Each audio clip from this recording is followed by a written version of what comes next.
We kicked off my first mock draft of 2025 with picks 1 through 10 earlier today. Now let's jump into picks 11 through 21.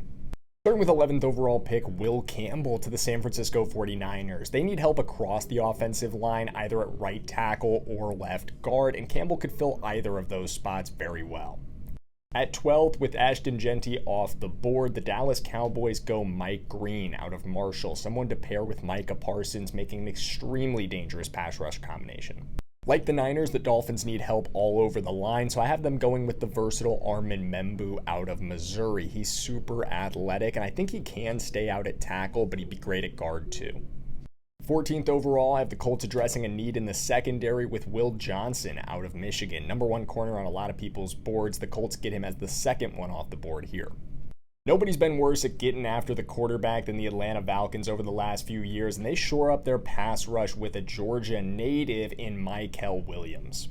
16th, the Arizona Cardinals. They've been building on the offensive line over the last few years, so here's another piece for it, this time more in the interior with Tyler Booker out of Alabama. At 17, the Bengals are pretty thrilled that the extremely athletic Shamar Stewart out of Texas A&M has slid to them. They've got a massive need at edge defender with the retirement of Sam Hubbard and a trade request from Trey Hendrickson. Speaking of trade requests, the Seattle Seahawks got one from DK Metcalf just the other day and released Tyler Lockett just an hour before that, so they really need to refresh their receiver core. How about Luther Burden out of Missouri? Bucks let Devin White go last offseason, and Levante David's not getting any younger, so they get younger at linebacker with Jahad Campbell out of Alabama.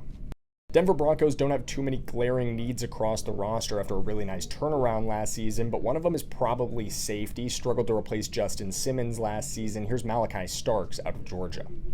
Steelers have gotten away with addressing receiver in the mid-rounds for most of the last few years, but finally they go in the first round with Emeka Egbuka out of Ohio State. If you made it this far in the video, make sure you hit follow and like, and watch out for part 3 tomorrow with picks 22 through 32. And if you missed part 1 earlier today, now's a great time to go back to the profile and watch it there.